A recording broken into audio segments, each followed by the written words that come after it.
That's okay.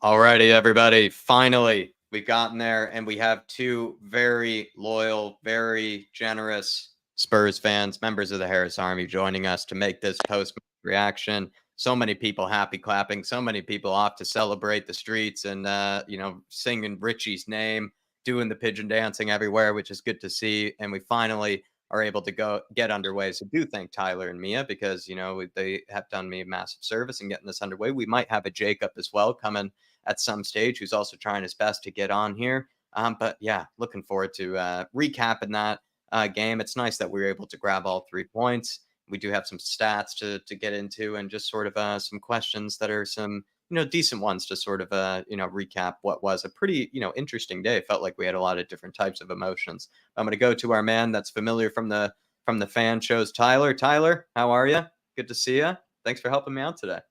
Yeah, of course. I'm excited to finally get on a different stream, maybe other than the fan show. Absolutely delighted with the win today. I mean, a comeback like that, I mean, it just feels so good. It just like, especially because just thinking like, oh, are we really about to drop all 3 points to Sheffield right now? Just to see Richie come on, Perisic come on, and just that was awesome. Just so happy with the performance. I wish we would have scored earlier on, but I mean that was incredible. Were you in the mindset like I was, where you were at one stage just a little defeated, like it's just not our day? Yeah, it doesn't seem like the ball's going to go in. Or were you like some others that seem to think, what, there's still 8 minutes here, we can get this, that there's still a chance? Because some people seem to think that they never lost hope. Some fans. Yeah, I did think we would get one back, but I certainly didn't see both of those coming back, especially in like what was it was like the 100th minute or 101st minute was the last goal, something crazy like that. So I wasn't expecting all that, but I knew we have a lot of fighters in the team now. I thought for a second maybe Dyer had like cursed us being on the bench. I was upset with Ange for even the even manager allowing of the him on month the curse bench. too. Yeah, definitely. Mia, Ange has broken the manager of the month curse. Somehow it tried its best, to defeat him. Also, thank you for helping me out today and coming on to the channel. How are you? And post 2-1 win. And were you in Tyler's position where, you kind of didn't see this coming? Or were you keeping the belief the whole time? Do you know what? It's a weird one because I wanted to believe, because I believe in Ange and his philosophy of we don't stop. But it just seemed like we weren't going to get there.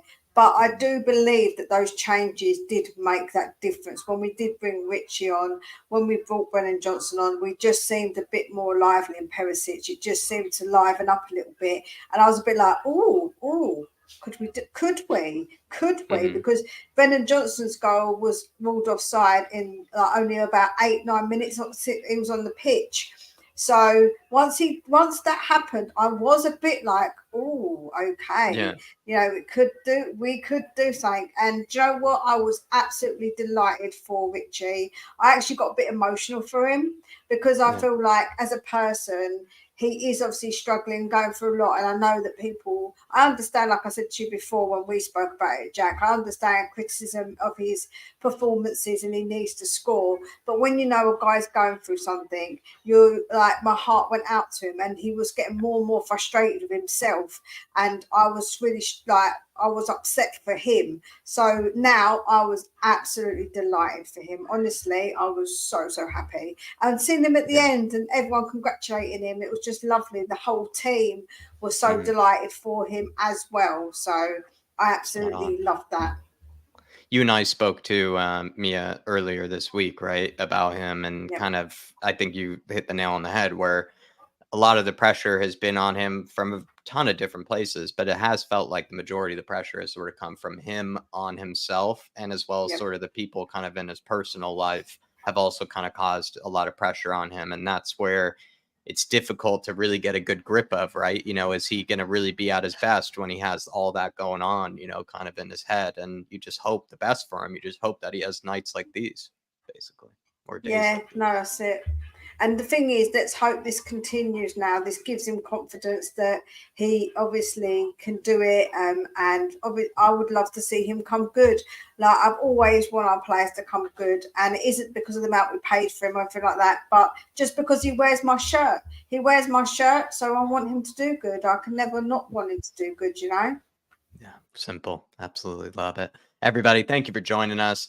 Apologies for, making you wait so long. Hopefully at some stage you're able to grab a bite to eat, maybe grab a tea, get some sort of sanity left, with how this game has gone, maybe hopefully the highlights are out at this stage. If they're not, then they haven't been working hard enough, because I would love to get a good grip of the highlights, kind of see the game, kind of over once again. But everybody, thank you for joining us. If you could do me a favor, please smash that like button. Keep getting your comments in here. We're going to greet plenty of the Harris Army, but we also as well do want to sort of kind of not make you guys wait too much longer this evening. And we're going to have a bit of discussion on the show and on the game in general. But plenty of you really do appreciate you all tuning in. Adrian Stroka says, good evening, all. And he says, well-deserved win. No thanks to the referee and to the VAR. Definitely going to have at least a question on the referee at some stage. Derek Smith, 300 bookings and 300 more. Absolutely ridiculous. Hennessy, hopefully you're keeping well this evening, my man. And I'm disappointed that, you're, kind of, or not disappointed, but, I'm sad to see that, you couldn't be able to watch the game in real time, working hard, looks like on a Saturday, as was our top man, Nick. I think Nick was also working today, unfortunately, and hopefully you're able to get some glimpses of the game, but that's never fun when you have to not really be able to watch Spurs on the couch on a nice Saturday. Big up to you, Hennessy. DJ Samuel says, I said earlier on that Richarlison will score. DJ, we must have missed it here. And I bet you have the evidence for it. If not, we're going to go by your word, because DJ, I love that you keep keeping the faith in Richie, and two, you're representing the Harris Army out in North London. Big up to DJ. James is in the house as well. He says, I told everyone that Richie was going to get good. Our fan base is too quick to write off players. Like Mia, I got emotional and I cried after Richie scored. James, I wasn't able to get sort of the commentary as much as I would have liked. And also, too, I haven't been able to get some of the post, kind of match images. And as someone who has been backing Richie a lot, I've been going on the runs with Richie's shirt. Even when he first came to the club, I like Richie that much. I actually bought a Richarlison shirt. I've wanted him to come good since the beginning. And it's just been a really good day for him. It's been a day that he's always needed, and I hope he uses it for the best, James. But I really do, love that you're sort of like in Mia's boat, and it seems like a lot of people were. Even Dave was actually, while he was kind of getting some images and everything, was looking at a lot of stuff on Twitter, and Dave was getting emotional seeing a lot of, kind of some of the post-match images of, some of the love for Richie and everything. So it's just, what a fan base, I must say we have. Great fan base, great players, great community. Big up to you, James. And also Hennessy has to say his name's Ange Postecoglou. He wears the famous white. I just can't get enough. We get a win and the lane goes wild, and I just can't seem to get enough. Postecoglou. Big up to you, Hennessy. Top man. George is in the house. Kadarnos, he says 4:30 a.m. in Melbourne. Can't sleep. Watching Injury Time over and over again. George, I'm looking forward to just watching back elements of this game, see if we can learn something from it, and as well just see those kind of those post kind of injury time minutes, absolute scenes, absolute limbs. Paul Brown's in here as well. Good to see you, Paul, as always. Hopefully you're keeping well. Stevie Webb is in here. Big win, big heart in a big stadium with a big Ange in charge. Love that, Steve. Life as a Tottenham fan is so much better now. Time to show what we're all about next week when we go to the North London Lodgers. Come on, you Spurs. Pick up to you, Stevie. Top man. Ian Smith is in the house saying, what a game, as well as Just a Harmless Potato. Good evening, all. Big up, Mia. And thank you. And Tyler and Jack. Sorry, I took that as thank you. Big up to you. Just a Harmless Potato. And one of the better names, I must say, in the chat, Tyler. We have a Berbatov's Halftime Smoke, Just a Harmless Potato. What do you say is one of the better usernames? Yeah, I mean, yeah. That's pretty damn good username. Mia, do you have a favorite username? Yes, drag on these nuts, because that always makes my boys giggle. Every time I call it out, they think it's hilariously funny because they're teenage boys and think that kind of stuff is funny. So it is apparently. There we go. Dave giggled today with a warrior without a master today. Hopefully he's still here at some stage. Pick up warrior without a master. Just top man also as well. Just a Harmless Potato. Dan Coys, good to see you, Dan Coys. He says 3 points was a good match. bad officiating, just a real shame. I left early to catch the train home and missed the goals, but so happy for Richarlison. Come on, your Harris Army. What do we have to say to Dan? Mia, we'll start with you. Leaving the match early. Have you done this before? Do you Do you know sympathize what? with Dan? What do you make I of that? do sympathise because sometimes the trains are absolutely ramo to get home, and it's so Adds unfortunate. like an hour to your time. And it can be really annoying. So I can understand, but Joe, what me and my brother, we went and watched a game when we were playing at Wembley, the Arsenal match, and we almost turned around. We were considering leaving, and then when they got that penalty, and then he saved it. So we were like, nah, we're staying, because that was going to be like, oh great, we're going to lose now anyway. But I understand though, because the travel, man, it's not easy. Yeah. Big up Dan Coys. And he also says, when I got on the train, I had to switch over to the channel to check out Jack and Dave's reactions. Exactly the same atmosphere that was in the stadium most of the game. Do you mean kind of a little bit nervous, a bit anxious, distraught? I mean, I was kind of at one stage deflated too, Dan, because it just felt like it wasn't our day at the office. And then all of a sudden with the goals, back, on cloud nine, but I couldn't even make much sense of it. So if that reflected the stadium, that's good to see. But Tyler, I mean, again, it was a weird mixture of emotions today. Like at one stage, I'd kind of just given up. In the beginning of the game, I was just kind of expecting us to eventually get through. But, you reach the 80th minute and then you're like, oh, geez, we haven't scored yet. You started to get a little worried. I mean, it was kind of a big mixture of emotions today. Yeah, I was all over the place. I was pissed at the ref, screaming about him, all the fouls, the goalkeeper wasting time had me in shambles. I don't even know how I have a voice to talk right now. I was just screaming the whole time. I was upset at Ange even for a little because I thought he took a little bit too long for the subs, but he ended up working out. So sorry to even question you, Big Ange. My bad. But I mean, and then screaming for the 2 goals. It was just absolutely incredible. Love it, Dan. Absolutely love it. Good to see Wayne Bonner in the house as well. He said, good to see Johnson got a wee run out. I can see why the club spent that much on him. I mean, he's unlucky.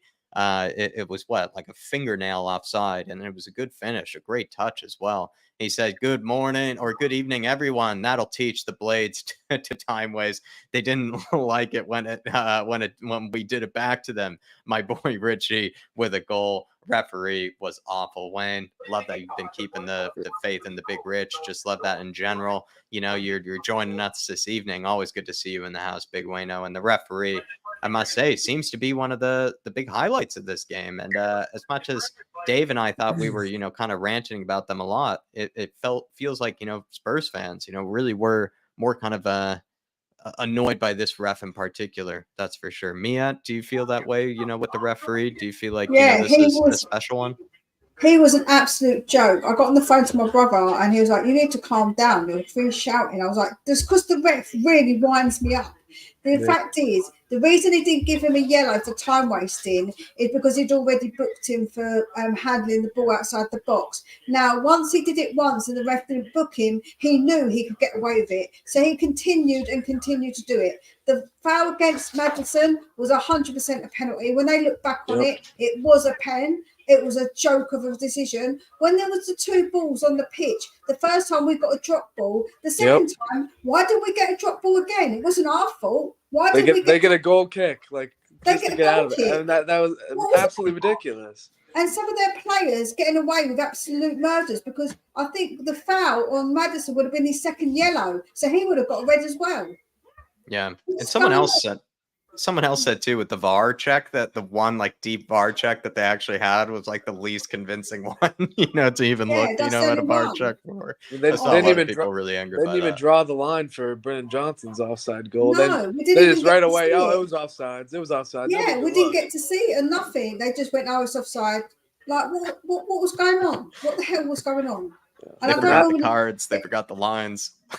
I don't normally get irate about referees, and normally I'm a bit like, okay, it is what it is. But today was particularly ridiculous. Like honestly, I thought the Maddison one was pretty clear, and even after not giving the Maddison one, when Basuma got 2 hands to the back and shoved in the box, I was even more upset about that just because the Madison one had already happened. Then that, and then there was one on Son that wasn't a penalty, but just him going down again in the box just made me even more mad that we didn't get another call. Yeah, no, and like we said in the watch along, right? That context of the Jensen incident with Sonny's tackle just sort of made you kind of be like, well, there's evidence to suggest that these soft penalties are given. Daniel Horton says, "Hey Jack, big up from the far north, absolute legend Daniel, or absolute legend Daniel, up in Alaska. I can take from that, and hopefully you're keeping well this evening." If I imagine that's what you mean by the far north, I'm pretty sure that's the good nickname. And also, if it is Alaska, by far the most beautiful state we have to boast. Big up to you, Daniel. And he also says Richie's assist was so cool. The goal has freed him up. I think I said he has all the makings of a good striker. It's just what he can fix sort of in the mentality kind of aspect. And then he can end up being the guy that we need him to be. I see all the attributes of what could be a good striker in there. Big up to you, Daniel. Really do appreciate your support. Yeah, I'm going to be honest. Ahead, I'm way more impressed with the assist than the goal. I thought for sure when Richie got the ball, I thought for sure he was going to turn, try to be the hero, get the second goal, get his brace, get the winner. But he turned cool, calmly, passed it on to Kulu, who had a beautiful finish. I think the finish even nutmegged the center back. But their center backs, I will give them credit. They were making incredible blocks all game long. I mean, I knew this game was going to be really hard, just because we never really do that well, breaking down a team parking the bus. But credit to Sheffield United, other than the time wasting, screw them for that. That was really pissing me off. But they did play a good game. I'll give it to them. I don't, obviously, we don't like to watch that style of football. We've had to watch it ourselves from Mourinho and Conte and Nuno. We've had to be that team. So at least now we know how it feels on the other side, right? So yeah, definitely. But I'm so happy we got the win. Just quickly, Mia, Tyler seems, and maybe I need to again rewatch the highlights. He was more impressed by actually the assist. Do you kind of agree with that? The assist was maybe impressive from Richarlison, or I guess the decision to pass. Tyler seems like he was impressed by the decision. Yeah, no, I think the decision was really unselfish of him, and shows what a team player he is, and also the ability to realise that was the best way to go, the best thing to do. That means that shows intelligence as well, because he's foreseeing that he maybe wouldn't have a good opportunity to score, so it's better to pass to his teammate. So I really appreciate that he obviously did thought of that and wasn't selfish. So and I was impressed with it. I was really impressed, and like I say, it's just all round. He did that. He knows he was a good team player, and he scored a goal. So for me, big up to Richie for today, 100%. Love it. Spurs GCTV, he says, happy for Richie, just what we all needed, just what he needed. Big up to you, Spurs GCTV, just what we all needed, just what he needed. Wayne Bonner says, we never stop. Come on, you Spurs. Tottenham till I die. We have a good question on that, Wayne. Is this a good example of the we never stop mentality? And also, is this a sign of what makes a good team at the end of the day, right? Just that impact, from players off the bench, guys that are willing to win the game for you, that aren't going to give up. All very good things to think about, all very good things to have. Could this mean that this is a special team? Big up to you, Wayno. Rob Belcher says, after scoring, it would have been so easy to do the pigeon, etc., but he grabbed the ball and wanted more. That bought the time for the winner. Exactly right. Didn't rip off his shirt or anything. He learned his lesson. Yep. Do you know what? That's another thing that maybe it shows a sign where he's kind of that maturity to know that we need to win the game. So we're not going to muck about and do stupid celebrations, And I think that shows, like I say, a level of maybe a bit more maturity that he's growing. I agree. I think I did the pigeon for him because I was going crazy with that pigeon dance. I think I threw out my neck. I was going back and forth like crazy. I was so happy for Richie, man. I forgot to pigeon this time. That was a big L on my part. That was a major mistake. I'm going to have to make up for it the next time. I really am going to have to make up for it. I'm going to have to over pigeon it next time. I didn't do it because I was just so happy for him. I was just overjoyed for him as a person. And I was just like, yes, Richie, I'm so happy for you. Honestly, I think I just was overjoyed for him. who knew we could get that many, adults and, and children and just people of, all around the world doing a pigeon dance, at the same time all around the world. It's just great to see. KIA, big up to you. Agent says, I hope you're all good, quality result and all that, but I don't think it'll ever get over that ref's performance. Genuinely the worst I've ever seen. KIA, I want to kind of get some initial answers from, kind of the panel here, but I do want to also save this for later. And I apologize to not get into this earlier because I feel like at one stage we did have a little bit of a referee kind of discussion there. And I was just trying to get to the rest of the chats, say hello to everybody. But I do want to also save this for later. I'm going to go back to Tyler here and, kind of go to Mia, and then I'll give my own take on this. But I'm actually, I don't know, like my initial take is just that I'm a little surprised that Spurs fans, were just so adamant about the referee this time, because I feel like we've had games from last season where we've been really robbed. Like the one that I remember being just so so ludicrously angry about was when who is it? It was like Tilo Kehrer for West Ham. Yep, Like he West Ham. stuck out that arm, at the goal line to like block one of Richarlison's goals. That would have been a great goal for us that match. And it was just a clear handball, debatably even a red card. And they just didn't even bother to give it a penalty or anything. It was absurd. And I couldn't still to this day understand, what they were doing. Whereas it feels like maybe we're getting a bigger reaction from the fan base. I could be wrong. Maybe I'm actually interpreting it, maybe a bit dramatically, but I don't know, Tyler. It feels like Spurs fans are really more unanimously, agitated with the referee, today. Do you know why that because might there's just so many different instances. And I hate, I hate doing this. I hate like being mad at the ref. I hate blaming the ref. It's not always the ref's fault, obviously. But I mean, just some of those calls and just him letting them get away with all that time wasting. I know he added it on at the end, so I'll give him credit to that. I think probably should have been more like 15 to 20 minutes of extra time. But I'll give him credit that he gave 12. I saw people complaining about it, like Arsenal fans or Sheffield fans. How the hell can you give 12 minutes of added time? Well, clearly you didn't watch the game. It was clearly should have been more than that, honestly. But I mean, it's just the accumulation of so many things, I think, is why, Spurs fans are so upset with the ref. But I think, it is a good thing that we won, because if not, we would just imagine how much more upset we would be right now. So I'm not going to be too much upset with the ref anymore, because we got the win, whatever. Even KIA sort of says here, right? I'm not one usually going after the referees either. Normally prefer to just focus on our own shortcomings, but that genuinely was disgraceful from him today. And that's what I'm sort of kind of getting at, KIA, is that it feels like normally like there's a bit of divide from the fan base, like, like let's not focus on the refs here. But it feels like the majority of the fan base today, compared to most games, are kind of like, I mean, yeah, like we don't want to talk about it the whole time, but this is one of the worst ones that they've seen. And these are a lot of people like yourself who feel like they don't talk about the refs usually all that much. And again, sort of, give the same, kind of response to you. Do you feel that way? Like, do you see more of a response from the fan base than usual kind of about the referees from this match?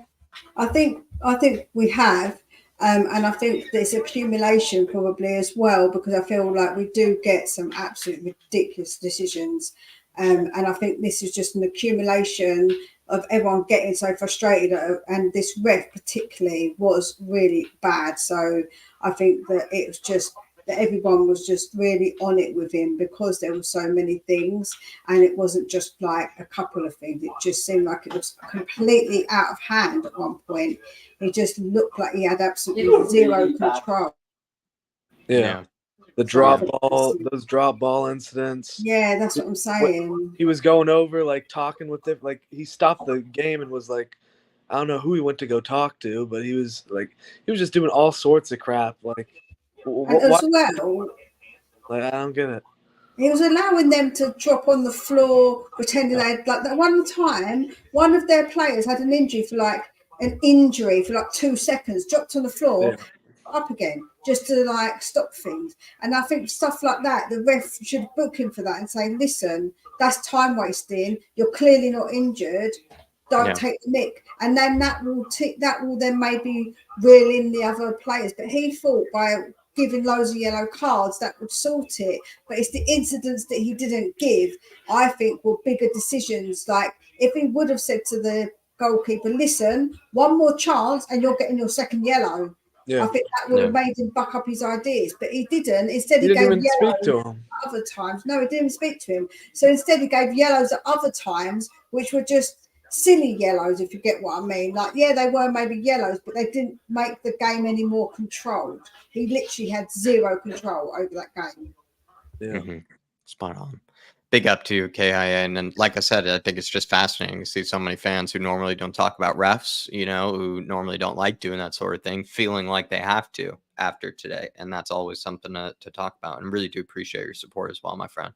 Steve D says he scored 2 Premier League goals in 2 seasons. Let's not go all Lucas Moura here. I mean, you still have to give him the love, though, because he really needed it today, Steve D. Hey. But by no means I think we're saying, he's earned back the money or anything like that. But you gotta love him today, Steve D. And I know you are. I know you were pigeon dancing, Steve. I know you were pigeon dancing. Yeah, and don't disrespect Lucas Moura. He gave us more than that hat trick. If you want to say it was a Steven Bergwijn-esque, maybe you can give him that because he really only had that one, comeback win versus Leicester. So if you're gonna compare it to anything, compare it to that. Come on. And I think Richie's gonna be fine after this. I think, look, because we're crossing the ball a lot. I was saying earlier in the match, I thought it was a perfect game for Richie because that's one thing he can do. He can get on the end of a cross and put that header in the ball. Son got plenty of opportunities in that box today, a couple with his head that he's just not a good header of the ball. He's not a striker in that sense, Yeah. So I that's why I was upset with Ange for taking so long to bring Richie on. But like I said again, he ended up making the subs. We got the win, so I'm not going to complain about him. Yeah, Patty Harnett. Yeah, sorry, man. Because I was tired on this one. Don't disrespect Lucas Moura, man. I love that guy. And he loved Tottenham and he got so emotional when he left us. That just shows how much we meant to him. And he always, he wasn't the best, but he always gave 100% every single time he put on that shirt. And Joe, what we don't have enough players like that. Sometimes they just look at Endon Bele, what he's like. So for me, I don't like disrespect for Lucas Moura. Big up to you, Patty Harnett as well. Evening, folks. Hope all is well. Did you boot the Irish fella out? To be honest, I would not blame you on the Irish. I'm trying my best here, Patty. We're getting the Yank takeover as much as we can here. But Dave actually, he really struggled with the match stream for some reason. I think Peacock, it was working for people in the US, but it wasn't like working for people, elsewhere. So for some reason, Patty, I can't really explain it. I mean, Dave and I were sort of chatting about it for a while, like, why it was working for me, but it wasn't working for him, sort of thing. Normally, he doesn't even have many issues with the match stream, Patty. So Dave just feels like he can't contribute as good of a, sort of, match recap as he normally would. So he's just being honest about it. So it's up to me to kick him out, Patty. And, I'm going to try my best here. Appreciate you, my man. I don't know how Dave held on there. I mean, with we were being down and he couldn't even watch the match. I would have lost it a lot more than he did. He stayed composed like the rest of the team. And, we pulled it together at the end. I think he was able to watch the goals now. He was the good luck charm once it started working for him. Ended up being perfect. Danielle Zito, good evening. Come on, you Spurs. Arsenal, here we come. Absolutely, Danielle. And North London Derby, get ready. Big ups, hit the likes up. Thank you, Jacob. And thanks for joining the chat as well. Hopefully you're keeping well. Hopefully the family's keeping well. Hopefully the missus is doing all right as well. And let me know if you have any special dinner lined up for yourself, after a big Ange win. And also the best start ever to a Spurs season, my friend. You got to feel good about that. Big up to you, and Jacob. Also, I hope he's giving Chewy lots and lots of treats as well. Big up, Chewy. You got to treat everybody. Ian Ferguson, those refs were worse than what we have to put up with in the MLS. Absolute insanity. Got to see you win. Not someone who watches the MLS often enough, but I would be surprised if they're worse than the Premier League. But the Premier League do seem like it's at an all-time low. It really feels like it's at an all-time low. And then Dan Coy says, I have to leave early as I have 2 kids at home. Youngest is a 3-month-old, and so I have to share my time between Spurs and home. The fans were very vocal, though, out through the game, and so matched your goal reactions. Dan, no worries at all, my friend. And believe me, I absolutely understand that. I mean, especially if you feel like the match is over, and not even that, if you just have to leave, you got to leave, and you got, sort of priorities. You're already doing massive service, by even trying to, get over to the games and trying to see your mighty Tottenham Hotspur. And, that's your little time away. But absolutely, Dan. And believe me, I think, I also even appreciate the fact that you always tune in with us the moment that, you're even gone from the stadium and all that. Really appreciate that, Dan. You're an absolute legend. Good to see you in the house as always. But we're going to get into some of the stats first, and then we're going to get into some of the questions. It is, going to be, kind of a match where it felt like the stats maybe don't really reflect much of the game. We had 20 total shots, 10 on target, 71% possession, 15 corners, 4 big chances created, 7 shots for Sheffield, 5 on target for them, 29% possession, 2 corners, and 1 big chance created. I don't even think the big chance they created is actually the one they finished. I actually think that was a separate chance that I think was saved by the big Vic. But I'm going to go to you first, Tyler, kind of on this one. I mean, when you look at these stats, you would think that Spurs would have won by, multiple goals. You think it would have been a 3-1, 4-1 sort of kind of day. Why couldn't we really score? Why couldn't we put the ball in the back of the net? Because I mean, honestly, none of the chances we really created, other than the corner Richie header, I mean, were really that good of chances. I mean, we were just taking a lot of long shots. I mean, they were really hard to break down. They blocked a lot of shots. Like you can see, we had 28 shots and only 10 on target. We just weren't getting them on target. And the ones that we did, that goalkeeper made a lot of really good saves. I'll give it to him there. And yeah, Vicario even made a couple really good saves as well. I mean, they didn't have many chances, but they took their chances well. And Vicario did a good job. Yeah. What do you think? Is it kind of a game where the stats didn't really reflect the game, or Spurs a bit unlucky not to have scored? What do you make of kind of what the stats say about the game? Do you know what? I'm with Tyler on this because when you look back, Maddison had a couple of really timid shots, like they weren't particularly great. So we didn't really create anything where you're like, oh, that was a really good save from the keeper. Mate, I can't really think of that many when I actually was like, maybe the Basuma ones, but that was a tight angle for him. But there wasn't really too many of those, So I don't think we worked that keeper all that hard, is what I would say, for those 28 shots. Yeah, I agree that we didn't work the keeper hard enough, but I feel like there are times when we should have worked the keeper harder, and there were, it felt like we were closer in on goal. Like even, I know Kulusevski got his goal, but the fact that he finished that with his right foot, I feel like there was one moment where he had an easier chance with his right foot, and he couldn't, get it past the keeper. He hit it straight at him, and I just sort of think like it was a game where there were some timid shots from what were maybe better opportunities than they actually looked. I don't know. It just felt like maybe Spurs could have done better with some of the chances there were. I don't think we did as great as we could have with breaking them down, but some of the shots we could have definitely, been a bit more clinical, at least in my opinion. Yeah, and Kulu had so many. Kulu had the ball so much. Like I was honestly getting frustrated with. He had a good game. Don't get me wrong, but he had so many opportunities. Like yes, he did create a lot, but like he had so much time and space, so many different occasions that I was getting frustrated with him, that he wasn't either one putting it in the back of the net or finding it onto someone's foot or head. I mean, he really and honestly, really impressed. I am impressed with Ange keeping Kulu on there. Subbing out the captain, keeping Kulu on, bringing on 3 other attackers. I mean, it was a really good decision and it paid off. Really nice finish from Kulu at the end. And the other thing I was going to add, Jack, is at half time we actually had 12 shots and 7 shots on target. So really, a lot of our shots on target actually came in the first half. Our second half shots weren't even that we did on target.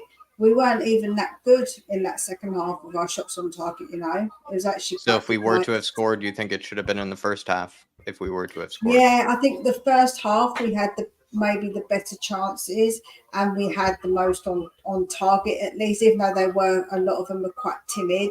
Like, we had the more opportunity. Although we had like a lot more shots on target after that, they just they weren't that great, were they, the shots? But I mean, the ones on target, we only had the majority in the first half on target. Yeah. Son had a nice mixing. curler. Son had a nice curler outside the Yeah. box that I thought the goalie made a pretty good save on, diving to his bottom left. But That's it what I'm was saying. comfortable. It wasn't many, was there? And it was mostly comfortable. It wasn't really like when Vicario made his save, you're like, oh, that was a good save, you know. But there wasn't really any like that, in my opinion. I agree with that. It felt like it was a bit of a mix of the two today, where maybe there were some moments where we felt like we could have done a bit better with challenging the keeper. Like, oh, come on, like, you got to make him work a little harder there. But then times when we did put a decent shot on, and it's just, well saved by the keeper, but he read it well, and we couldn't pull off like a worldy, type of effort, which you're never going to really fault the player for. But then there were some other times where I would say, even one where James Maddison was leading a really good attack that I pointed out in the watch along, where it felt like he decided to go for a pretty long effort when he had like an opportunity to take a few more touches if he wanted to shoot it. And he also had an opportunity to play others in, and he decided to go for a bit of a more difficult, at least kind of, chance, in my opinion, or go make it a bit harder on himself. And he didn't need to, and it ended up being a pretty tame shot and a bit of a wasted chance. So it, gets recorded as a shot on target, but you feel like that's one of those where that maybe contributes to the 4 big chances created. So while Spurs only ended up with the 2 goals, 4 big chances created, I don't even know if Richie's is going to count as one of those 4 big chances. I think there were probably other ones that might sort of fall into that category. And that's what's kind of interesting in this occasion. And also, too, I think the XG had us at around like 1.98 or 1.78 or something like that. So it had us around 2 goals. And again, I don't think those really came from mostly Richie's chances. I think those came from probably other chances in the game that made that XG slightly higher. Yeah. So an interesting one for sure. Because I actually made notes as I went along, because I do tend to forget stuff. And like Kulu, there was a shot blocked in 67th minute. For that second half, like up until the substitutions, we were really poor. Like, we had hardly anything. It was mostly like, once we had those changes, we looked so much more lively. We looked so much more dangerous. Where all the other shots I just felt were a bit, they weren't that great. So he had one block. Then we had Solomon was wide at 61 minutes. Like, when I noted down what happened, it was like, it wasn't great in that either half. The first half we tried to push too hard, I agree with, truth be told. But then the second half, I felt like we were really blunt up top. Like, we weren't really creating much, and it wasn't, if we were, it weren't all that good until we made those changes. And I do think those changes did make a difference. Oh, you're on mute. I agree with that. If we were to have scored, I think it would have been in the first half. If we were to have scored, I think we had the better chances in that one. Maybe they weren't the best chances, but one of them I certainly think we could have done better with. Kind of going into, though, maybe what this all means, right? This kind of comeback in general. Today's comeback, I think, showed potentially the hallmarks of what could be a title challenging team, right? You see sort of teams that do play a nice brand of football, but end up needing to sort of get it done in a scrappy way. And they're going to need to rely on players to sort of come off the bench and put in big performances for us. And this is the best sort of winning game, or the best sort of start that we've had since since winning the league, or in since our best start in 1965. We didn't win the league in that season. But from all of this, do you learn something from this team, Mia? Are we learning anything different? New mentality, perhaps something that could make, at least people are saying top 4, but I don't know. Is that still getting a bit ahead of ourselves, or is there something we can learn from the mentality? I think top 4 is a bit of a push. I'm not going to change my thoughts on that. But I do think that it just shows that we have to be resilient sometimes, right? Sometimes it isn't going to go away, and we have to keep pushing and don't stop, exactly like what Ange wants us to do, which is to never stop. So sometimes we are going to come up against these teams, and we do have to maybe make those changes or think outside the box to try and get our goal. And it isn't going to be easy. So it's definitely teaching the team something else, because we haven't actually come up against a team like that yet. So it's a good lesson early on in the season, because we are going to come up against these type of teams where they do just sit and in a very low block and try and like hit you on a counter more so. So yeah, I think it is a good lesson for the boys, and to show that you're not always going to score 3, 4, 5 goals. You know, that sometimes we do have to just really work hard to get those 3 points. Yeah, I agree with that. Just tell me, like, is there something that maybe the team can get, maybe mentally, that they also maybe now themselves realize that, you know what, a lot of us didn't have the best sort of performance today, but now we have guys off the bench that we can rely upon. It gives you that sense of a team feeling, maybe more of a squad feeling, right? There are going to be guys off the Yeah. bench that can save us too. Yeah, that's it. It's like you don't like if you are having a bit of an off day, they know they've got someone else that they can come on and absolutely help out in the team. And that's what you want. You want that to be able to happen, you know. And we still haven't got our full bench if you think about it, because we will have Lacelso, we will have Benny back. So we still have got other team members that we can use to change stuff. So absolutely, I think that it's a good thing for the guys to know as well that their place isn't safe. So if they don't have a good game and someone comes on and has a good game, that means that next week they might not get picked. So that's another thing you've got to think of, which is good, because you want that kind of drive, because you don't want them to all feel really comfortable and think, yeah, I'm going to be here next week and next week and next week, because we've had that before. And it definitely makes people too complacent, and you don't want that. No, Yeah. definitely. Tyler, I mean, Dave wrote this question. Is this, kind of semblance of a title winning, or at least, sort of top 4 challenging side, this type of mentality, this type of breakthrough, or are we getting a bit ahead of ourselves? No, I mean, it definitely is. If you look at, teams like City, and I'll give credit to them, Arsenal last season, they've won a lot of games, or even this season, Arsenal, like against United, they've won a lot of games where, they've had something like, an early goal go in, or even a late goal, and they can still end up rallying together. Like, I swear Arsenal is the luckiest team I've ever seen. Like, some of the times, like, I don't even know how they end up getting these goals and end up winning these games. Like, they've had a lot of comebacks like last season, and that United won this season.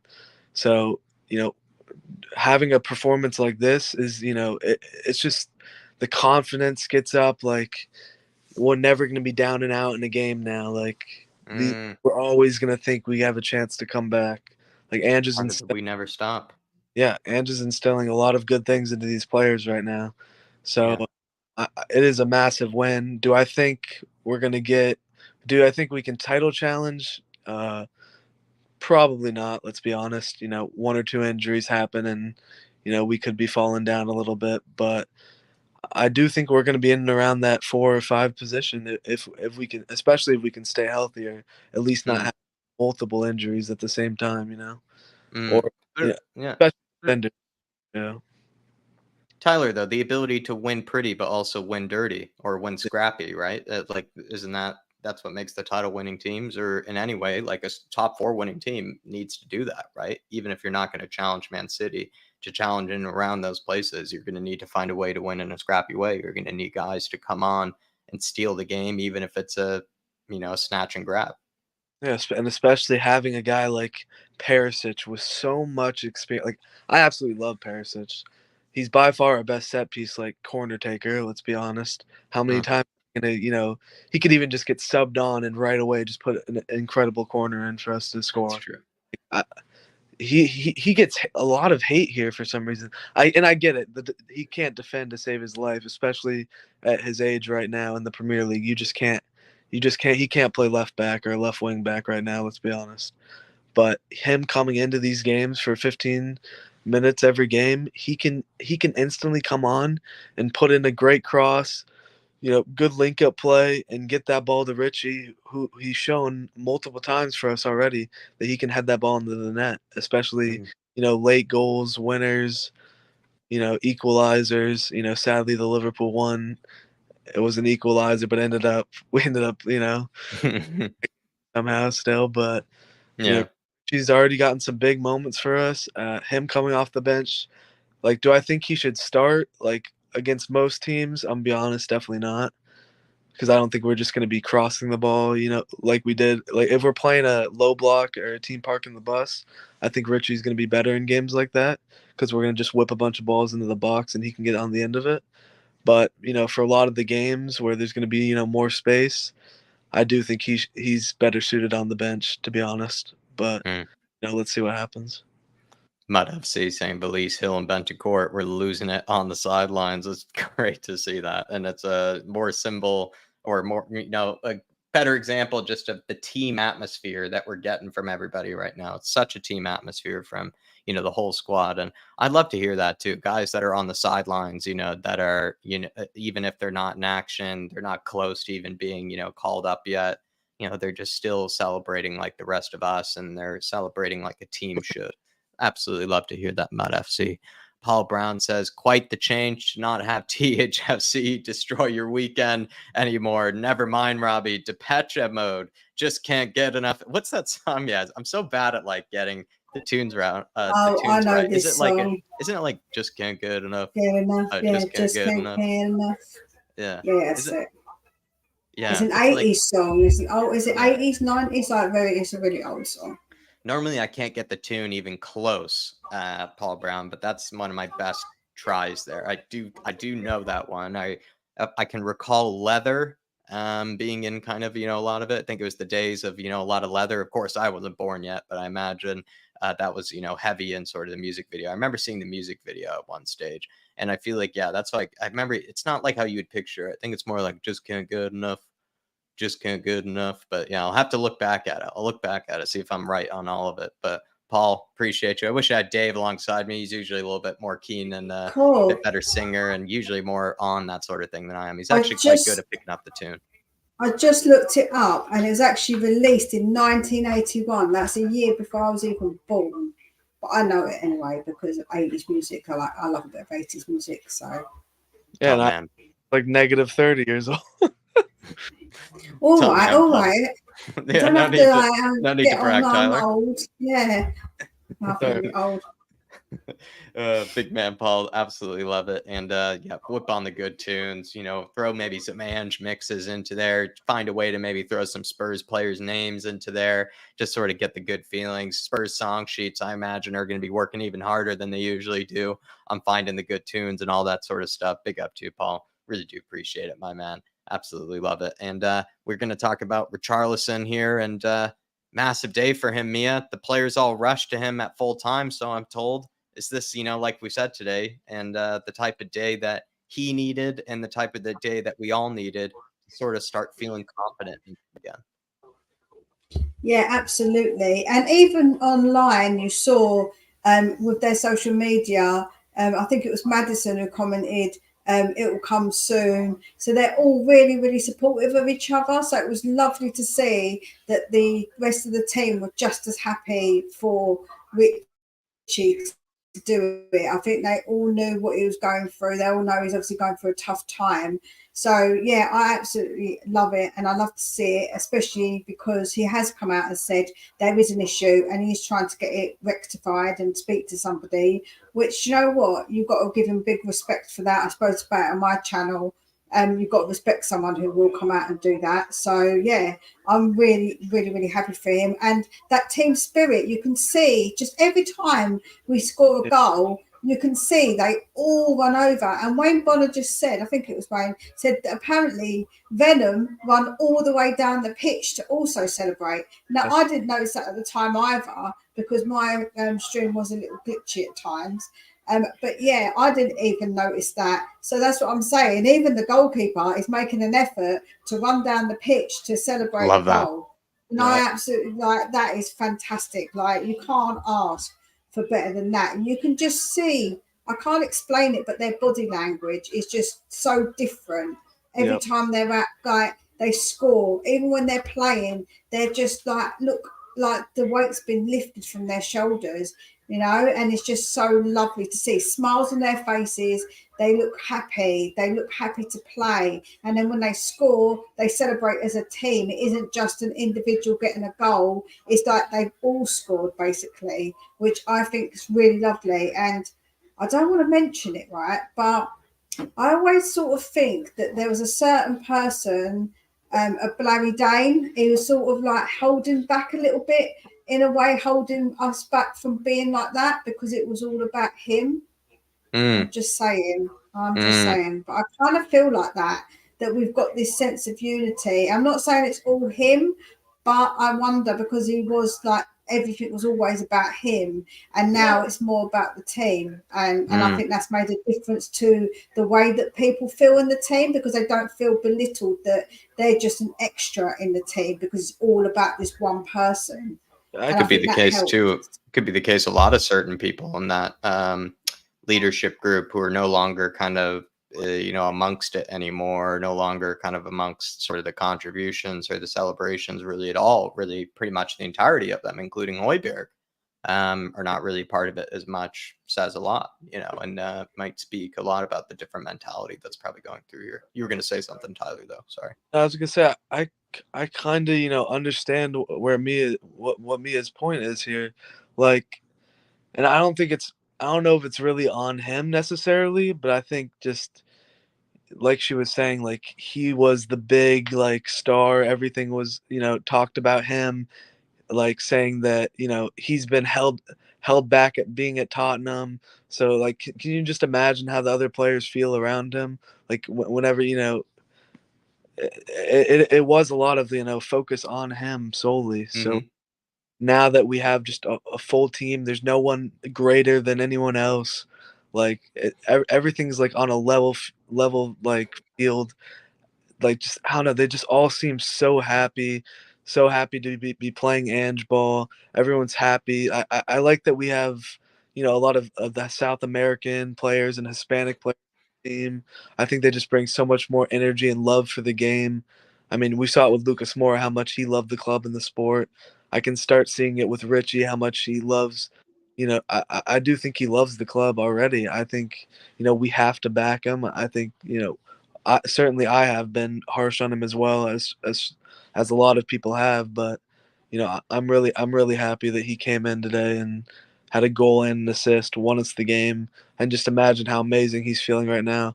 Especially because I watched him over the weekend. He scored for Brazil, and the goal ended up being called back for offside. It was actually another header. It was a good header, good whipped ball in the back post, but no, I'm just really happy for him, and I hope that he can continue form and we continue to back him, and he proves everyone wrong. Definitely. Big up Daniel Sandoval. Big up Alfred Oscarson.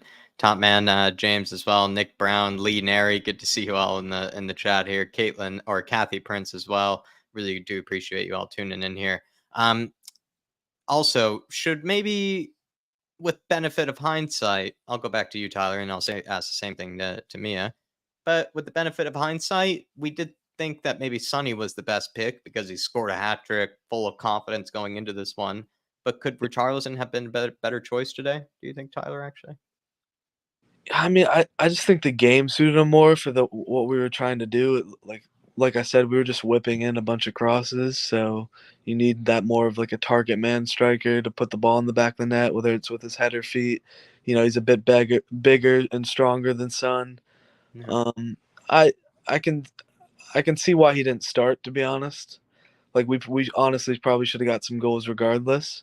And I don't think Ange wanted to, bring him in with all that pressure, but he handled it extremely well. I thought he should have been brought on a little bit sooner though. Before Mm. I was for about 10 minutes I was getting a little upset with Ange for not making any subs, and then when the goal went in, it made me a little bit more upset, but I think this game was perfect for Richie, and he proved it when he came on. And I think bringing in Perisic as well with him. I mean, he's already had a couple. I think he's had a couple assists now to Richarlison already. So Mm. I thought it was really good for Ange, the subs he made. a little bit late, but still ended up working out. Yep. Mia, what do you think? Like, benefit of hindsight, captain hindsight opportunity here. Would Richarlison technically have been maybe a better choice actually to start with at striker? I think you probably still would find a place for Sonny in the team. Maybe you just put him on the left instead of at striker. But I don't know. Would Richarlison maybe have been a better choice now when we think about it? I think I don't really do the hindsight thing, but I suppose you could say, yeah, it could work out better as long as you had someone like a Perisic spamming in the crosses, because, like what Tyler said, he's like an old-fashioned kind of striker more, isn't he? Richie's strong, and he just needs those balls into him to score. So yeah, I do see that he probably or could have been a good choice, but obviously that's not what the manager wanted to do, and maybe there was a reason behind that. Maybe he thought that Richie wasn't up to it because there is a lot of pressure. There's been a lot of talk around him, and if he started and didn't score, imagine that would have been even more pressure on him. That wouldn't have been nice for him, and also maybe gauging the atmosphere a little bit as well of what the fans might do. Although they did all cheer him when he was warming up, which was lovely to see. So yeah, it is difficult. But when he did come on, because you brought Perisic on as well, they did a job between them. So you definitely have to have that person who is going to pass him the ball, because otherwise I don't know, it just don't work, does it, with Richie? Because that is the kind of player that he is. Yeah.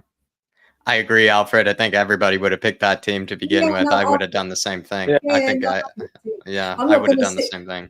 That's why I said I don't do hindsight, Alfredo, because I'm not someone who's disingenuous. I picked Sonny. I said that Richie, is he ready? Is he going to be on the bench? That was what I was questioning.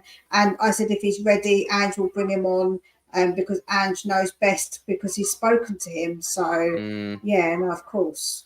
Yeah, no, I think he definitely made the right decision with the lineup, I think. Mm-hmm. Yeah, no, I mean, captain hindsight is usually, I don't even know if hindsight's all the time really a wonderful thing. It's just sort of, you can get a bit skewed with it. And sometimes you have to think about what the original mindset was going in. And I think it made a lot of sense to go with the lineup that we went with today. And Richarlison proved to be the impact sub that everybody needed him to be. Absolutely love it. But also just quickly on Richarlison, and this is just can be a quick question or it cannot be. With what he's done today, do you consider then starting him for the North London Derby? Mia? No, I still wouldn't start him for the North London Derby, because I think the type of team that they are, it would be better to have Sonny. I feel like that you've got to think about the team that you're playing. So even though, like I say, I think fantastic, he did a great job today. There's nothing saying that we couldn't bring him on if it isn't working with Sonny. No, there's nothing stopping us doing that. So yeah, I think for me, I would probably still pick the same team as we started out with today, personally. Tyler, Richie, North London Derby, you want to give him the chance? Or are you going with Sonny? Yeah, no, hell no, definitely not. It's definitely going to be, well, yeah, no, I think I would play Son again at the striker. All of our attackers were lively today, even everyone that got brought on, except I do think Sonny did struggle today at striker, just because that just doesn't suit him the way we were playing, just crossing it in. He's just not that good at getting on the end of crosses. Let's be honest. But against Arsenal, the pitch should be opened up a lot more. I'd assume they're not going to park the bus against us, right? Like, I think Stadium. Exciting back and forth game. So I think Son's absolutely got to be starting. I honestly, like, Kulu had a good game, right? Like, he was all over the place, had a lot of the ball, but he just is too slow. I feel like I'd honestly, like, he looked lively. I'd argue starting Brennan Johnson maybe in this game would be a great idea down that right side. He actually had a brilliant moment, by the way, Brennan Johnson. Just quickly, maybe, I'll ask the two of you on him. I mean, did he look, it's really hard to judge a player really on it, but he looked up for it. He looked lively. He looked like he could have scored if you gave him, enough minutes. And he, was narrowly offside, and he took that one, I guess, unmarked goal, but a discounted goal. He took it well still. Yeah, and he had an assist called back too. He obviously fouled the defender. He tackled him or kicked him before he got to the ball. Defender fell down the box. Brennan Johnson went back to it and I believe just nicked it into Perisic. He put it in the back of the net. It was already called back though. It was obviously a foul, but he looked very lively, super speedy. I mean, even showed a little bit of strength too here and there. I really thought he looked good, and with the space and on the counter, I think he could be really good against Arsenal maybe, but that's a bit too much to ask probably, for a guy just coming to the club. So I'd assume it's going to be the same starting front three. That's why I said I wouldn't start him, because of the pressure. I feel Yeah. like it's a big pressure game to start. But again, it can be changed. If Kulu's not working, that's why we've got substitutions, right? We can always change it up if something isn't working. So I'm not concerned, because we have got the options of substitutions. And I do like Solomon. I think he's terrific dribble. But again, when we did pick him up, I think it's great that we got him on a free transfer. It's a good pickup, don't get me wrong. But I looked at his stats. His end product is atrocious. Like he has little to no shot creating actions or goal creating actions. He did have he had one really good cross into Sonny who skewed the header, but he does a good job at getting open, freeing space, but he doesn't. Once he gets to that, he doesn't know much. He just doesn't. He isn't a great decision maker in the final third. I think he was actually, it wasn't maybe the best of performances from him, but I don't think it was all that terrible either. And to be fair to him, he had some pretty great stats from that first game, with Burnley, at least in the creative sense. But maybe by what you mean for Fulham and for Shakhtar, it really wasn't as eye popping as it could have been. And today, I don't know, maybe he was one of the less creative of the players, but in the first half, though, it felt like a lot of some of the moments that we had were going down the left-hand side. Solomon gets a lot of space on the ball. What do you make of what Tyler's just said there, Mia? Do you think Tyler's onto something? Do you think Solomon could do a bit better, or do you feel like he's still playing just fine enough to keep his spot? What do you think? Yeah, I think it's a bit harsh, because don't forget he hasn't started all the games so far. He hasn't, so he has obviously had limited amount of minutes. And I've just checked, and he did have 2 assists so far this season. So I just don't think that his output's been awful, considering how many minutes he's actually had. So I think for the minutes that he's had, I think he's come on and shown something, and I think he's an exciting player when he does get the ball. He dribbles, he takes a man on, and I think he was unlucky. We both said this, didn't we, when we spoke about it, Jack? He was unlucky not to score as well when he hit the bar, and he rattled that bar big time. I thought he was going to smash it and break it, because he now smashed that in. So when you think about it, I think that his overall stats maybe don't give the full picture, considering, like I say, that he hasn't had the full minutes for this season anyway for us. So I think he's done all right, and I feel like that he needs to get a bit more time, because I think each game, I think he'll grow and become better, in my humble opinion. No, he had a good game. I'm not saying that, but I don't know. I just don't think in the final third he makes the right decisions. But he had the 2 assists against Burnley, was it right? Yeah. So I mean, look, I think you should start against Arsenal as well. So I think the same front three, probably starting front three. If you go risk Brennan Johnson, maybe, but I think you got the same three. He had 2 good chances, I think, to score Solomon that he probably could have done better with. Yeah, I can recall maybe once or twice where he hit it over the bar that he probably didn't need to, and could have maybe tried to challenge the keeper, a bit better. There was one, actually, I know we talk about maybe there weren't a lot of clear-cut chances. I think there were sometimes, and we just forget about them because we didn't take them that well. There was that one that even he had, right? That he went for a left-footed shot and it just sailed over the bar, or he was appealing for a corner, but he absolutely should have gotten that on target. So I feel like he definitely could have gotten a goal today.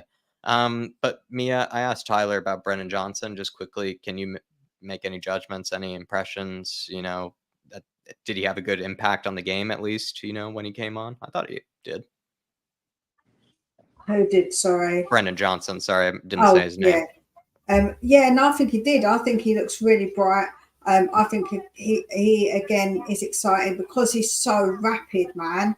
And I thought he looked really, really good. And I said that actually to my brother when I spoke to him about him. I said, I'm liking the look of Brennan Johnson. I think he's got the potential to be a good player. So I definitely I wouldn't start him, but I think that the more minutes he gets, the more confident he's going to get. And because we're asking him to do something different to what Forest, because we play we play completely differently to how Forest want to play. I think that he could actually be a really useful, good player for us, especially in certain games where we need that somebody who is a bit more rapid. And he definitely knows how to hit the back of the net. I think that people were saying that he doesn't score, but I think he's actually, look at him today, that offside was offside by not a lot at all. And that goal was beautifully taken too. Somebody said in your comments it's a bit Delhi-esque, and I kind of agree. It was a bit Delhi-esque. I think it was your comments, but yeah, I think that's probably, I could see that. So I really like him. I think he's going to be good. Although people weren't happy about the amount we paid for him, it is what it is. I don't get too hung up on price tags, to be honest with you. I just don't think that's something I concern myself with. Yeah, I was a little disappointed at first that he was the top option that we were looking at to bring in at the end of the window. But the more and more I thought about it, with his speed and he is pretty good technically as well. I honestly think it's going to be a really good signing. And he came in today. It was a great run over the top. I don't know who played him in, but it was a great ball. He even slowed down, took his time, waited for the goalkeeper to make a move, and he slotted it in the top right corner. Really, really good composed finish. And don't be surprised, 1-1 against Arsenal, 75th, 80th minute. He's on the pitch, comes on, and scores a winner. I honestly wouldn't be surprised. A nice counter attack after a beautiful clearance by Mickey Van de Ven or Romero. Slots it into Basuma, nice little over the top to Brennan Johnson, and we win the game 2-1. I can just see it now. I feel like Huddle, or sorry, not Huddle. I feel like I was just looking at King Huddle because he was talking, saying if he was with Chris Callan at the match. That sounds great, actually. Adrian Troka, that'd be a lot of fun. But I was thinking with Brennan Johnson, I feel like he took his goal really well, but he also seemed to just work really hard off the ball in general to try to win it back for us. He just looked really hungry to try to make something happen, which is all you're looking for a guy who's just kind of coming on and make his debut. I was really impressed by him, and I don't think you can read too much into it other than he made an impact to try to help us win in the best ways that I think he could. And he looked hungry. He looked like he was desperate to try to make some sort of impact or influence on the game. And that's all I can really ask for from a kid. And I think he offered something slightly different to what Kulusevski was. And like Mia sort of brought up, he took his goal very well when it was actually, granted to him and when it was given to him.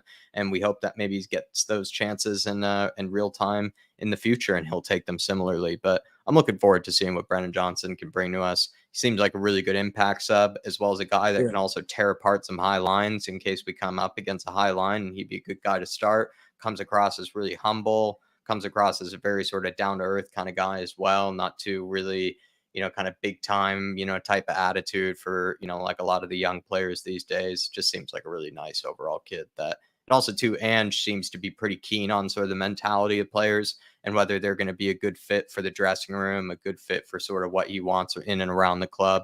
And Johnson seems to check a lot of those boxes on the mentality aspect as well. Seems like there's raving reviews of sort of the kid about, him just being a good guy off the field and, things like that. So I'm rooting for Johnson. Johnson. Wayne Bonner says Son or Richie up top next weekend. I think we answered it, Wayno. For me, I'm going with Sonny. As much as, feelings and passion would go into it and, sort of, just wanting to see Richie perform big in the moment. I think if you're really trying to win this match, you got to stick with Sonny. I think there's going to be more space in behind, like Tyler and Mia have said there. And I think they went for Sonny as well. I would love to see Richie, the personal side of me would love to see Richie given that chance, but I think it's going to have to be Sonny for North London Derby, and probably the same thing for Liverpool as well. Yeah, I agree. Yeah. Big up to you, Wayno. Appreciate your support, my man. Just 2 more questions from me here, everybody, and we're going to use one from King Hoddle, who brought it up here at one stage. He said, what would the tenor of tonight's conversation have been had we lost that game 1-0? Just wondering. Mia, would we be distraught? Would we be screaming down the microphones right now, you and I? What would be the conversation right now? And what I would be would the probably, general conversation around I Spurs think I would fanbase? probably be quite a level-headed person, as I always try to be. I don't think I'd be ranting and raving, because you rarely ever hear me do that. I get a bit like animated, but I don't really get irate.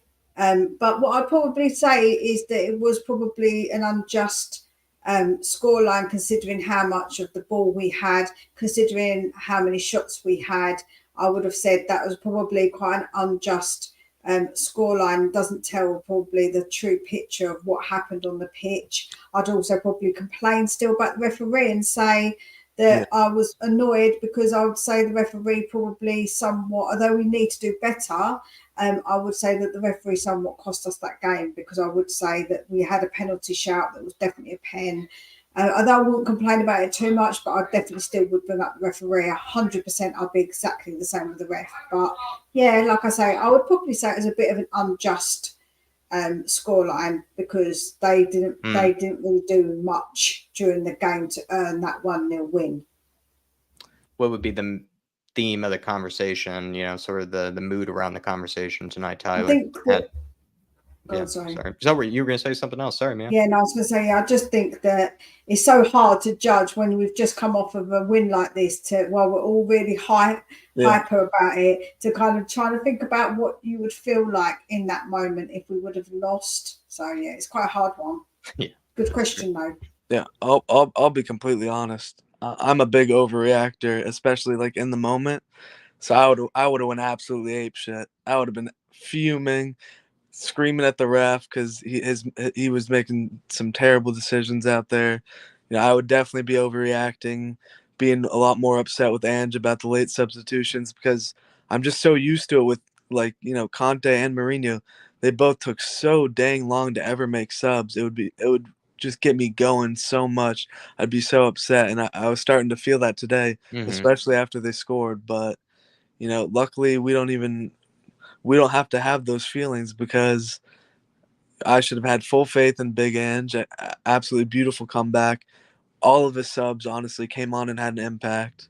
As much as I think they were a bit late, they came on, had a brilliant impact. I don't think anyone had a poor performance off the bench. Even Højbjerg had some decent moments. Emerson, I don't think even touched the ball, to be honest. So I can't really say anything good or bad about him. But he brings good vibes. And I saw his celebration. He like karate kicked the air, like jumped like 10 feet in the air. He was I waiting for a absolutely flare. love Emerson. But yeah, no, I luckily we don't have to have those feelings. Great comeback win. And I would have overreacted regardless. Like, that's just how I am sometimes. I can be a bit of a jerk and get upset, but at the end of the day, I have full faith in the players and Ange right now, and I'm just so excited for the future. I'm excited for the Arsenal game. I'm excited for the Liverpool game, and I hope we keep improving, keep playing good football, and we keep getting 3 points, and hopefully we're up there, with the best of them. Love it. And then And I'll last just question. say that my favourite goal celebrations that they do is whacking each other around the head. So when you look, absolutely. Romero started it, and now Sarr is also carrying that on and seems to take on the mantle of bashing each other around the head. What is this about? They just go around bashing each other around the head and digging each other's in the ribs as well. I'm just like, what are these boys doing? Just like they're going to hurting each other, smacking each other around the head like that. Those are the conversations I love having. That's what stuff I actually prefer sometimes talking about. Where does that come from? Who started that sort of trend in and around the dressing room? I absolutely love that. A bit of an American football thing, Usually score a touchdown, there's smacking their helmets around. That's more of an American football thing, but I honestly think it does come from Romero, because he's very aggressive, isn't he? Like, he gets really aggressive, and that's that obviously Argentinian, like you say, that part of the world. They're very hot blooded, so they're very passionate people. So I think his passion is now rubbing off on everybody else. Like all the Argentinian contingency we've got are rubbing off on the rest of the team, especially Sarr. I think it's really funny that Sarr now carries it on as well and starts giving digs to everyone, smacking them around the back of the head. Yeah. Wayne Bonner also says after the final whistle, Emerson was getting at one of the Sheffield players, and Romero held him back and calmed him down. Love that Emerson, within that space of time, such little space of time, is already that angry with a Sheffield player. You absolutely love it. He's coming on. He's not coming on to make any friends. That's for sure. Wayno. And then Adrian Troca says, shout out to Udoji, who won the ball for Højbjerg to pass to Perisic, who crossed Richarlison to score. Dave Div had a question on that. Adrian just wasn't able to get to it, but a massive shout out to Udoji for winning it high up the pitch there. And once again, showing, he might be a big challenger for one of the better left backs around the Premier League this season. And also shout out to Bobby K as well. Big up the panel and everyone in the chat. What a beautiful day. What a beautiful day indeed, Bobby K, to be a Spurs fan. Good to see you in here. Last one from me. And Nick Brown is helping me out with this one. He says, at Jack, do you think Kulusevski deserved man of the match? I didn't think anyone was exciting. And after consideration, I thought arguably he was the best of a potentially kind of off par side. I kind of agree maybe with Nick, to be honest. Feel like there weren't really anybody that was really, jumping off the page for the man of the match. And that probably we kind of spoke about in some detail. Not everybody was taking their chances. People didn't really have their best selves out there when it came to maybe because of the international break. I don't know. There's a variety of reasons maybe why we weren't at our best today, but I don't know. Man of the match, if you were to give it to anybody other than Richarlison for all the winners of the starting 11, who were maybe the best players, today. Go ahead, Mia. I don't know. I would have to give it to Richie. I can't think of anyone else who I can truly say that didn't who did something, because he wasn't on from the start, but he's the one who was the most effective, right? Because he gave the assist to Kulu and he scored a goal. So he was the most effective man on the pitch who won us the game. So although I get it with Kulu because he did work really hard the whole time, I do think that it has to be Richie. Yeah, it does have to be Richie for me. Sorry if everyone disagrees. No, it does have to be Richie. I think he's sort of probably thinking in the context of probably, the starting 11, right, of the players that played the majority of the minutes. But you're right, Mia. At the end of the day, Richie made the most impactful moments, and he made the best impact in the least amount of space of time. And those were the moments that won us the game. And you can't just ignore it, for man of the match. He absolutely wins it. If you were to give it to anybody in the starting 11, Tyler, would it be Kulusevski? Someone else? Nobody at all? Probably got to be Kulusevski. I mean, shout out to Vicari, who made a couple really good saves. I mean, the whole back line was pretty good. But, I mean, they did have chances. Like, I can't remember, our defenders making mistakes, but they did actually have quite a few chances. So it definitely can't be anyone in the back line.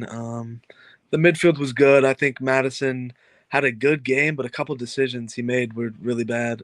When he was, he had so much space in the middle one time, and he hit it 1 mile per hour right at the goalkeeper when he could have played someone else in. Sonny was a little bit upset with him. So definitely can't be Madison, but he did have a good game, overall. I just think a lot of the players with just final decision in the box or around the box was just pretty poor today. But that's also because Sheffield's parking the bus. It is extremely hard to break down a team parking the bus, and especially Sheffield. They were all out today going in for blocks. So definitely Kulu. He was the most lively player. He had the ball the most. He created the most. It's got to be Kulu if we're talking starting 11. But off the bench, it's got to be, overall, not just off the bench. It's the man of the match today was Richarlison coming in, getting that goal, and a beautiful assist. I know it was just a simple layoff, but the decision itself, I was extremely proud of and so happy with him today. And hopefully he can improve on it. Absolutely. Everybody, I think we might end the evening here. We've gotten 3 points, 2-1. We'll take it. It's good to be, still kind of positive. It's good to be still happy about Spurs. I don't care. We can't win pretty every single time. You're going to have to win scrappy every now and again. 3 points is what we can feast on. 3 points is what we can be happy about. We look forward to a big week upcoming with the North London Derby. We don't have to worry all that much. We get to maybe feast on some Man United bones and tears instead of our own. looking forward to the rest of the weekend. I wish you all a good rest of your weekend. Tyler, thank you for helping me out this evening. And Mia, thank you for helping me out this evening. We'll start with you, Mia. Plug your channel while people are, getting that chance to head on over. And if you haven't already, please, everybody, smash the like button. But Mia, thanks once again for helping out the channel tonight. Yeah, guys, please make sure you smash the like because it does really, really help these guys out, and they do their fantastic job. They work so hard, they really do work hard here. So make sure you do smash that like button for them. Yeah, Spurs Between the Lines. I'm actually doing a video at 5 p.m. UK time tomorrow with my brother. So I'm going to be doing the review with him. So we're going to be discussing all our views, seeing what he says about the game as well. So yeah, I'll be doing that tomorrow evening. It's the UK time, is 5 p.m. And I've also got other videos. If you haven't already checked them out, go and check out all my content and watch it all the way through, because if you watch it halfway through, it does me no favours. So if you're going to watch it, even if you put it on mute, just mute it and put it on. I don't mind that, it's fine. As long as you watch it the whole way through, it really does help with the algorithm, because YouTube doesn't like small YouTubers, and I am a small YouTuber in terms of the YouTube world. You need to show me some love, people. Show me some love. Let's get those videos. Let's get those videos cooking, and as well, watch it all the way through. You might miss a good point. You might miss, the whole argument. You can't, just come from half the argument. You got to go for the whole argument from Mia. And also, she's doing some good work over there. And she also, as well, did a good job coming up with different content of the international break, which is hard to do as well. Sorry, Mia. Yeah, and I've also got another new concept coming up. So you've got to keep an eye out for that. I've actually got something coming up that I would like to get you on. I'd like to get Dave on. So, yeah, there's definitely something coming up in the pipework that I've already sort of thinking about. And Next Level English, my brother supports Tottenham like myself. We don't have anyone else in our family. You're not allowed to support anybody but Tottenham, the children. You can't support anyone else. Otherwise, you're out of the house. We disown you. So, yeah, Tottenham only in my household and my brother's household. Nice. Everybody, you got to keep it that way if you can. Of course, you might get some people in the family who end up going to the dark side, but, you got to keep everybody in check as best you can. Tyler, thank you for helping me out tonight, and I think you just smashing job as you do on the fan shows. But you've come on to the hour-long ones. You gotta hold your nerve for much longer. So appreciate you, my friend. Well done today. Yeah, thanks a lot, guys, and go subscribe to Mia, please. Absolutely incredible channel. I can't get over there much because she usually goes live it's like 4 a.m. for me. Yeah. I think usually, but go show her some love. Go show my American brother Jacob some love at United Spurs of America. Good shout out. If you're not already subscribed here, please subscribe here. The best Spurs channel on YouTube. No offense, Mia. That's fine. That's fine. I absolutely love Jack and Dave. They're really incredible people, honestly, and the community they've built here is fantastic. So hit the like button, subscribe, turn on notifications, do it to Mia's channel as well, please. Spurs Between the Lines. Just thanks a lot for having me on, Jack, and it was good talking to both you guys. Good to get you on. And can I hire you as my PR man, please, Tyler? You're good at this. Send you around to promote us. Yeah, of course, Tyler. Give him Tyler, and everybody do thank Tyler as well for helping out the channel today. He's elevated from the fan shows. He's come on. He's done a great job. But we will leave it there. Please, everybody, enjoy the rest of your weekends. Like I said, enjoy the Man United tears. Enjoy the Man United bones if you can. Look at the rest of the highlights around the league. Maybe catch up on some European football if you like. I also saw Harry Kane didn't have too great of a weekend either, so might watch some of those highlights. That'd be fun to see. Who? But we will. And what happened to if the pressure if we don't win? I wonder what pressure. A lot of talk. Just saying. Definitely. Everybody, we'll leave you there. Thank you so much. Also, up the toffees for tomorrow. Come on, the toffees for tomorrow. That'll make my weekend. No, you got to make it even better. Thank you to Wayno. Thank you to Paul Brown, KIA agent, as well as Wayne Bonner for supporting the channel in that extra way today. Thank you all the members. There will be a post-match sort of reaction from Dave and I on it as well, exclusively for you guys. We're going to do a fantasy update at some stage, plenty of other good content, but really do appreciate you all on the big match day. Look out for Twitter reacts as well, but we will be seeing you. Come on, you Spurs, in the big Ange, we trust. We know. Choo-choo. Choo choo on the happy train. See you, everybody. Everywhere we go.